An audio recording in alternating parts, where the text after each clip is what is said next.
Cuando era un adolescente, atravesé una faceta rebelde que realmente incomodó a mi familia, pues pasé de ser un niño dulce y amoroso, que era el mejor de su clase, a ser un chico que no se quitaba los audífonos de los oídos. El cual apenas aprobaba las materias, me metí en problemas constantemente y lo que pareció molestar más a mi familia, comencé a declararme ateo. Realmente no estaba seguro de ello, pero, ya saben, quería desafiar casi todas las reglas o creencias impuestas por mis padres. Esto del ateísmo tomó mucha más fuerza, cuando noté que en serio molestaba a mamá y a papá. Creo que lo decía cada vez que podía y me rehusaba por completo a ir a misa, o a cualquier tipo de evento religioso. Supongo que crucé el límite de paciencia de mis padres y familia el día en el que me obligaron a ir a la iglesia y después de hacerle algunas preguntas incómodas al anciano padre Tomás, las cuales había sacado de algún foro de internet, terminé diciendo en voz alta que la idea de una deidad era simplemente absurda. Ese día toda la familia se sintió tan avergonzada que salimos de la iglesia mucho antes de que terminara la misa. Al llegar a casa de mis abuelos, la mayoría de mis familiares me comenzaron a reñir, diciéndome lo irrespetuoso que había sido, y cómo avergoncé a la familia y todo ese tipo de cosas.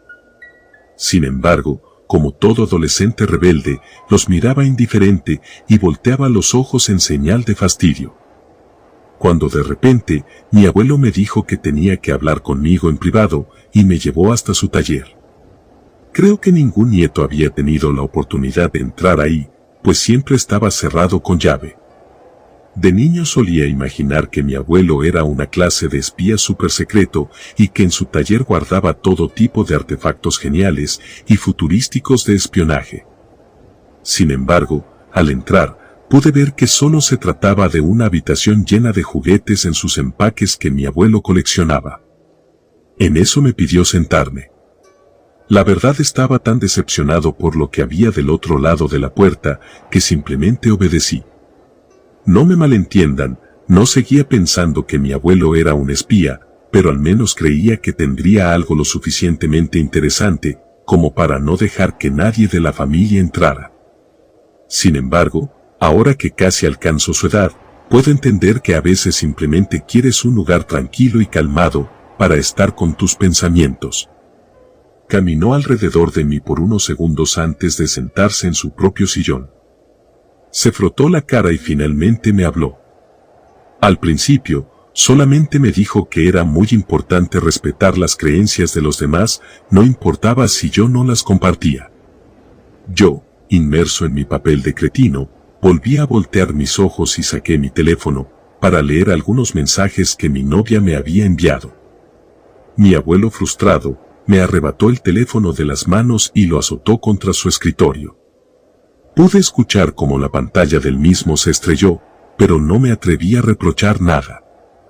Acto seguido, comenzó a relatarme una historia sobre él. Relató que hasta el día de hoy, perturba mis pensamientos y sueños. Comenzó su historia diciéndome que yo era idéntico a él, cuando tenía mi edad. Siempre retando a la autoridad y fingiendo que nada me importaba, pero en el fondo únicamente era un niño inseguro, que deseaba encajar. Al igual que yo a mi edad, tuvo dudas de muchas cosas que le dijeron los adultos, pero vivió algo, que lo hizo darse cuenta de que debe haber más de lo que podemos ver a simple vista. Comenzó a tener sus dudas, referentes a la posible existencia de cualquier tipo de deidad cerca de los 14 años. Sus padres estaban tan preocupados por esas dudas, que lo metieron como monaguillo en la iglesia del pueblo en donde creció. Al principio detestó la idea, pero cuando conoció al chico que también era monaguillo en ese lugar, su perspectiva cambió considerablemente. Él era el chico más genial del pueblo, y la verdad le extrañaba que fuera monaguillo por voluntad propia, pues la verdad a los ojos de mi abuelo, esas cosas estaban muy por debajo de él. Aún así, agradecía que estuviera ahí. Y muy pronto, mi abuelo supo el porqué. El chico le enseñó todo lo maravilloso que podían hacer tras bambalinas, y ambos se volvieron rápidamente muy unidos. Robaban el vino de consagrar y muy a menudo se robaban el dinero de las limosnas. Mi abuelo sonreía al recordar a su amigo y las fechorías de su juventud, tanto así que por un momento, hasta yo mismo olvidé que lo que me estaba contando debía dejarme alguna clase de enseñanza o moraleja. Sin embargo, después de relatarme un poco más de su juventud, llegó al clímax de la historia. Me contó cómo poco a poco se volvieron muy osados. El padre comenzó a confiar más en ellos, por el tiempo que le dedicaban a todo eso, por lo cual les dio una llave para que abrieran y prepararan lo que se necesitaba para la misa, en caso de que él por algún motivo llegara tarde, lo que les dio acceso a la iglesia aun cuando nadie estaba cerca. Al principio solo eran ellos, se escabullían algunas noches, diciéndole a su familia que el padre necesitaba su ayuda en la iglesia, y tomaban el vino de consagrar hasta quedar muy ebrios. Después, agregaban agua al sobrante, para que el padre de la iglesia no lo notara. Ambos se reían tanto, cada vez que el padre decía que el vino estaba saliendo de muy mala calidad, así que lo tiraba y lo reemplazaba con uno nuevo. Muy pronto se dieron cuenta de que toda esa diversión merecía ser compartida. Por lo cual, invitaron a algunas chicas y chicos del pueblo. Por lo que mi abuelo me dijo, lo estuvieron haciendo 3 o 4 veces por mes, sin que hubiese ningún tipo de consecuencias. Básicamente, mi abuelo y su mejor amigo habían convertido la iglesia del pueblo en una discoteca privada. Se sentían como los reyes del mundo. Realmente creían que se saldrían con la suya para siempre. Incluso comenzaron a cobrar una pequeña cuota por persona que deseara entrar. Sin embargo, cosas como esas no permanecen en secreto por mucho tiempo. Mi abuelo dice que no tiene la menor idea hasta la fecha de quién pudo ser el maldito soplón o soplona. Pero si en ese momento se enterara, no dudaría en estrangularlo con las pocas fuerzas que aún le quedaban. En eso el padre los descubrió una noche, en la que todos estaban dentro de la iglesia, habían movido todas las bancas y habían formado un gran círculo en el piso, pues estaban bebiendo y jugando el clásico juego de la botella. Cuando vieron al padre entrar, supongo que no hace falta decir, que todos se asustaron tanto que salieron corriendo de la iglesia, con la esperanza de no ser vistos. Con excepción de mi abuelo y su amigo, hubiese sido inútil y patético intentarlo. Eran los únicos, además del padre, que tenían una llave, y cualquier pista, por más mínima que éste fuera, los ligaría directamente. Por lo que solo se quedaron ahí a esperar lo que el padre tenía que decir. Citó a mi abuelo textualmente, estábamos totalmente arruinados, pero, aún así, nos hundiríamos como caballeros. El padre los escoltó hasta sus respectivas casas y tuvo una larga plática con sus padres. Aunque finalmente dijo que pensaba que en el fondo eran buenos chicos que se habían corrompido por la responsabilidad. Por lo cual, su castigo solo consistiría en el retiro de las llaves de la iglesia. Y también tendrían que ir todos los días después de clases a cumplir con algunos trabajos en la iglesia que tendría para ellos.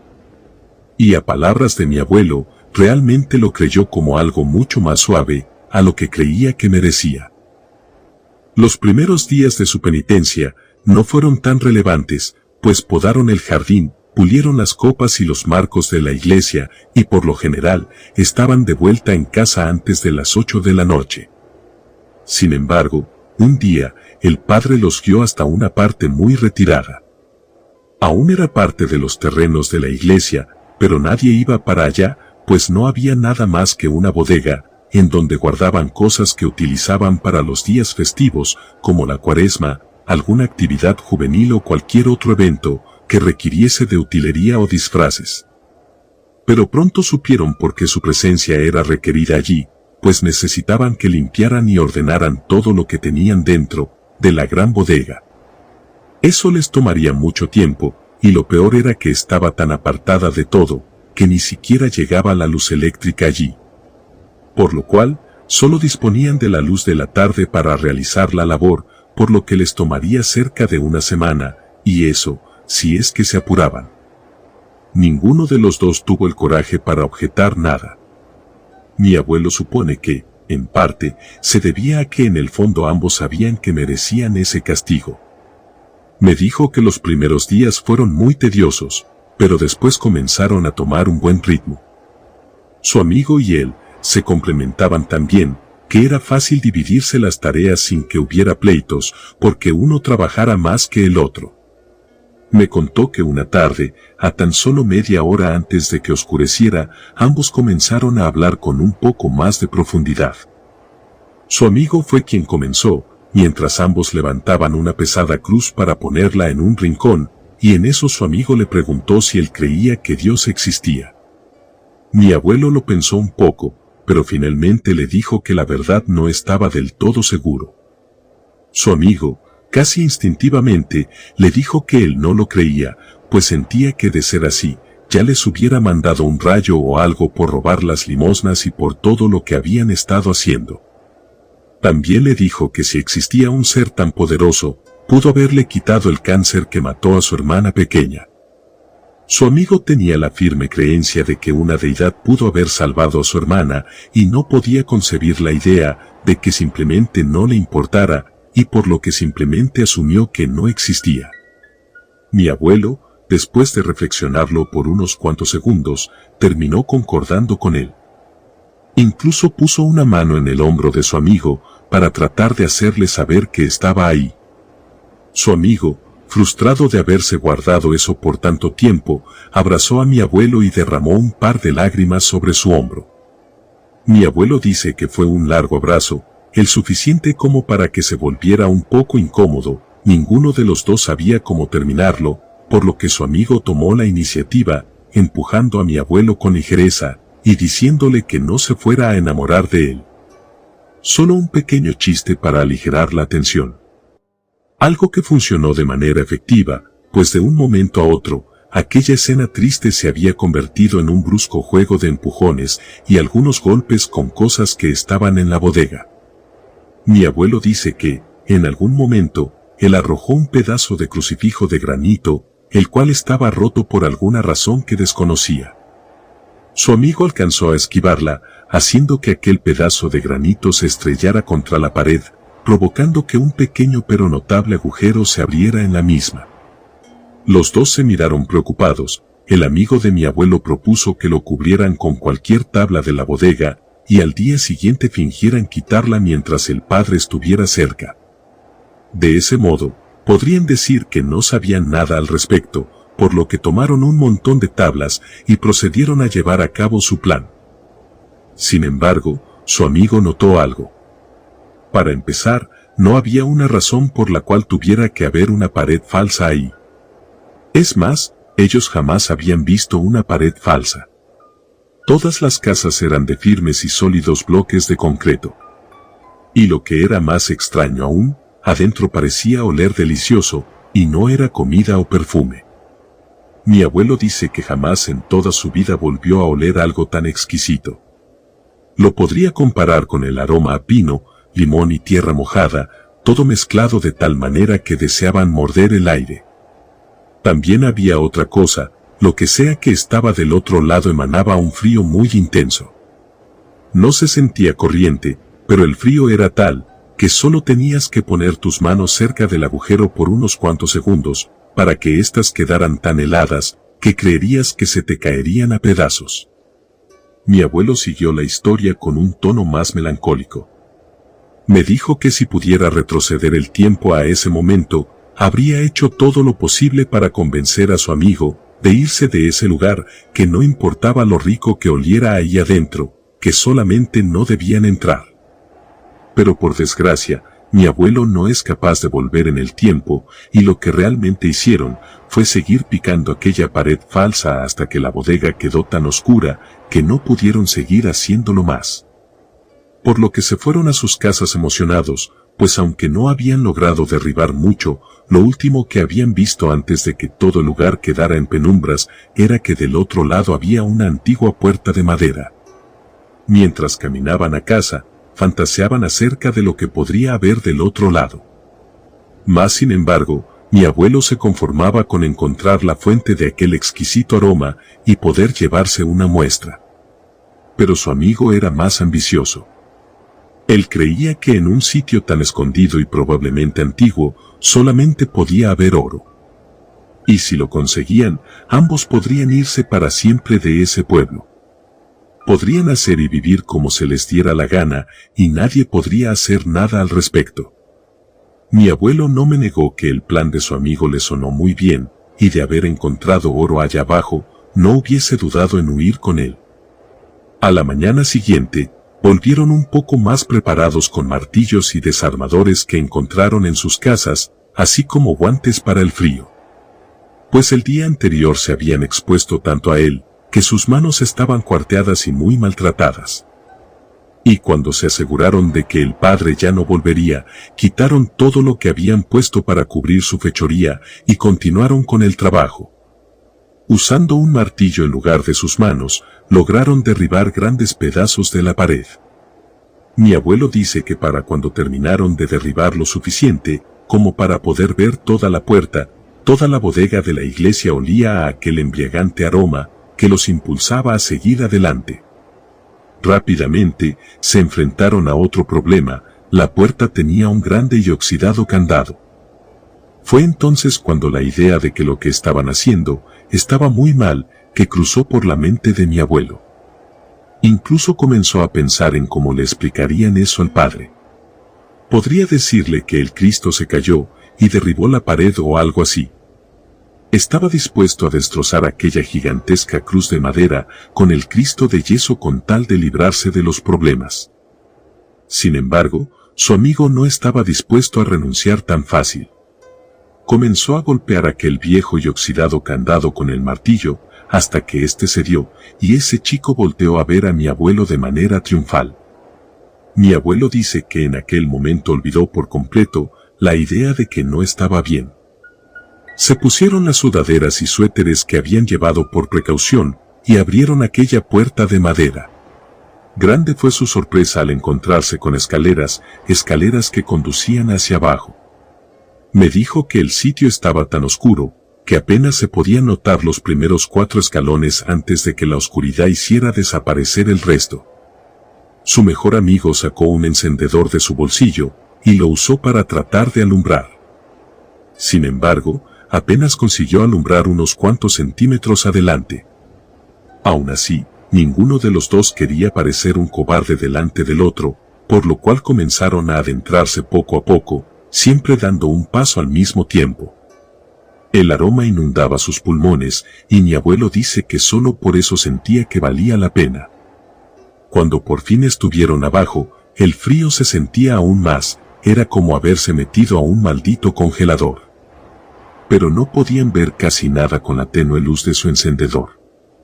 Se sintieron algo estúpidos por no haber considerado que ahí estaría oscuro cuando era obvio en retrospectiva.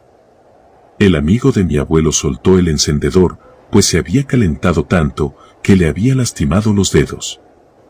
Mi abuelo intentó levantarlo del piso, pero estaba tan caliente que no lo pudo encender enseguida. Sus ojos se acostumbraron un poco a la oscuridad y fue entonces cuando vio un par de tubos en el piso. Al principio no supo qué eran, pero después de levantarlos y poder alumbrarlos con el encendedor, pudo notar que eran bengalas. Sin pensarlo mucho, le quitó el seguro a la bengala y en cuestión de segundos, todo el lugar estuvo iluminado. A su vez, ambos pudieron notar una especie de jaula al fondo del lugar. En eso ambos intercambiaron miradas y se acercaron a la misma. Sin embargo, la bengala se apagó antes de que pudieran llegar. Solo les sobraba una, por lo cual mi abuelo dudó un poco si debía encenderla en ese momento o tratar de abrir la jaula en penumbras y encenderla hasta que estuvieran adentro de la misma, pues parecía que dentro de esa jaula era el único sitio donde había cosas. En eso su amigo comenzó a presionarlo para que encendiera la segunda bengala. También mi abuelo me dijo que se notaba el miedo en su voz. Comenzaron a discutir entre lo que él y mi abuelo querían hasta que finalmente escucharon algo, un sonido que provenía de la jaula, y no eran ratones o insectos.